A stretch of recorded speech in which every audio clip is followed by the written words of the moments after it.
ओम नमो भगवते वासुदेवाय नमः। नमस्कार दोस्तों, मैं साधना, मेरे चैनल भक्ति सागर में आपका स्वागत है। दोस्तों, मैं वीडियो आगे ले चलने से पहले आपसे कहना चाहूँगी कि अगर आप लोग मेरे चैनल पे पहली बार हैं तो चैनल को सब्सक्राइब जरूर से कर लीजिएगा। और मैं अपनी इस वीडियो में मैं बात करूँगी कार्तिक महात्म्य के अध्याय 3 के ऊपर। कथा इस प्रकार से है। सत्यभामा ने कहा, हे प्रभु, आप तो सभी काल में व्यापक हैं और सभी काल आपके आगे एक समान हैं। फिर यह कार्तिक मास ही सभी मासों में श्रेष्ठ क्यों है? आप सब तिथियों में एकादशी और सभी मासों में कार्तिक मास को ही अपना प्रिय क्यों कहते हैं? इसका कारण बताइए। भगवान श्री कृष्ण ने कहा, हे भामिनी, तुमने बहुत अच्छा प्रश्न किया है। मैं तुम्हें इसका उत्तर देता हूँ, ध्यान पूर्वक सुनो।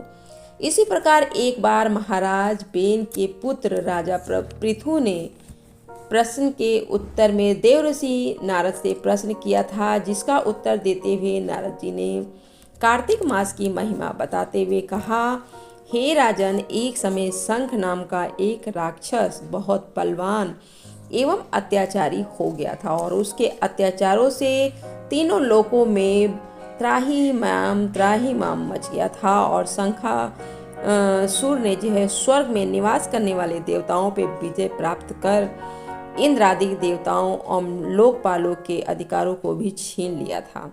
उससे भयभीत होकर सभी देवता अपने परिवार के सदस्यों के साथ सुमेरु पर्वत की गुफाओं में बहुत दिनों तक छिपे रहे।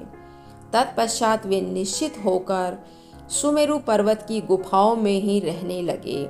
उधर जब शंखासुर को इस बात का पता चला कि देवता आनंद पूर्वक सुमेरु पर्वत की गुफाओं में निवास कर रहे हैं, तो उसने सोचा कि ऐसी कोई दिव्य शक्ति अवश्य है जिसके प्रभाव से अधिकारहीन देवता अभी भी बलवान हैं। सोचते सोचते इस निर्णय पर पहुंचा कि वेद मंत्रों के बल के कारण ही ये देवता बलवान हो रहे हैं। यदि इनसे इनका वेद छीन लिया जाए तो वे बलहीन हो जाएंगे। और ऐसा विचार कर शंखासुर ब्रह्मा जी के सत्यलोक से शीघ्र ही वेदों को हर लेने के उद्देश्य से वहां से चल पड़ा।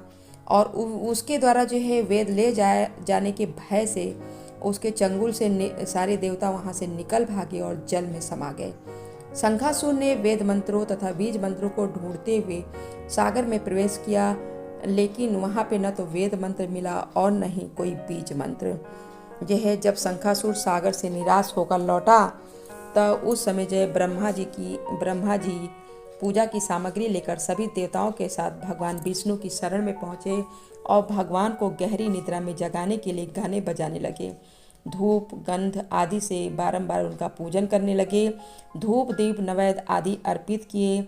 और जो है भगवान विष्णु की जो है निद्रा जब टूटी तो देवताओं सहित जो है ब्रह्मा जी को अपना पूजन करते हुए देखकर विष्णु भगवान बहुत प्रसन्न हुए और कहने लगे कि मैं आप लोगों के इस कीर्तन और मंगलाचरण से बहुत प्रसन्न हूँ। आप अपना अभिष्ट वरदान मांगिए, मैं अवश्य प्रदान करूँगा। जो मनुष्य आश्विन शुक्ल पक्ष की एकादशी से लेकर देवोत्थान एकादशी तक ब्रह्म मुहूर्त में उठकर मेरी पूजा करेंगे, उन्हें तुम्हारी भांति मेरे प्रसन्न होने के कारण सुख की प्राप्ति होगी। आप लोग जो पाद्य आधार्य आचमन और जल आदि सामग्री से मेरे लिए लेकर आए हैं, वे अनंत गुणों वाली होकर आपका कल्याण करेगी। शंखासुर द्वारा हारे गए संपूर्ण वेद जल में स्थित हैं। मैं सागर पुत्र शंखासुर का वध करके उन वेदों को अभी ला देता हूँ और आज की बीज मंत्र और वेदों सहित प्रतिवर्ष कार्तिक मास में जल में विश्राम किया करूँगा। अब मैं मत्स्य रूप धारण करके जल में जाता हूँ और तुम सब देवता भी मुनीश्वरों सहित चाहे मेरे साथ जल में आओ। इस कार्तिक मास में जो श्रेष्ठ मनुष्य प्रातः काल स्नान करते हैं, वे सब यज्ञ के अमृत स्थान द्वारा जो है भली भांति नहा लेते हैं। हे देवेंद्र, कार्तिक मास में व्रत करने वालों को सभी प्रकार से धन, पुत्र पुत्री आदि देते रहना और उनकी सभी आपत्तियों से रक्षा करना। धनपति कुबेर, मेरी आज्ञा के अनुसार तुम उनके धन धान्य की वृद्धि करना, क्योंकि इस प्रकार का आचरण करने वाला मनुष्य मेरा रूप धारण करके जीवन मरण के बंधन से मुक्त हो जाता है। जो मनुष्य जन्म से लेकर मृत्यु पर्यंत विधि पूर्वक इस व्रत को करता है वह आप लोगों का भी पूजनीय है। कार्तिक शुक्ल पक्ष की एकादशी तिथि को तुम लोगों ने मुझे जगाया है, इसलिए यह तिथि मेरे लिए बहुत प्रतिदायिनी है और माननी भी है।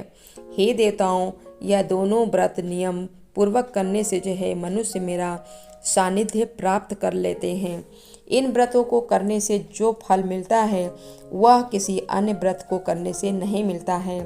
अतः प्रत्येक मनुष्य को सुखी और निरोग रहने के लिए कार्तिक महात्म्य और एकादशी की कथा को सुनते हुए उपयुक्त नियमों का पालन करना चाहिए। दोस्तों, ये थी कार्तिक महात्म्य का अध्याय 3। वीडियो को देती हूँ विराम। धन्यवाद।